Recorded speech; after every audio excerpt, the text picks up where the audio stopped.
హల్లెలూయా. యథార్థత. యథార్థవంతులు ఏం చేస్తూ ఉంటారంటే, స్తుతి చేయుట యథార్థవంతులకు శోభస్కరము.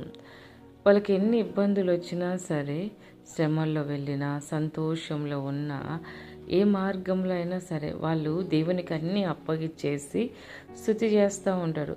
దేవానికి వందనాలయ్యా, నీవే నాకు ఆధారమయ్యా, నీవే మాకు ఖేడమయ్యా, స్తోత్రం స్తోత్రం స్తోత్రం స్తోత్ర స్తుతి స్తోత్రం, యెహోవా ఈరే యెహోవా ఈరే, సర్వశక్తి కలిగిన దేవా నీకు వందనాలు, సైన్యములకు అధిపతి అయిన దేవా నువ్వు మాతో ఉన్నావు అంటే, యథార్థవంతులు ఏంటంటే వాళ్ళు దేవుని వైపు సంపూర్ణంగా ఆనుకొని స్తుతి చేయడమే వాళ్ళ పని.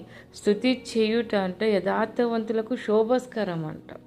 దానియేలు అటువంటి శాసనం బయలుదేరినా కూడా ఆయన ప్రార్థన ఆపలేదు, దేవుని ఆనుకోవడం ఆపలేదు.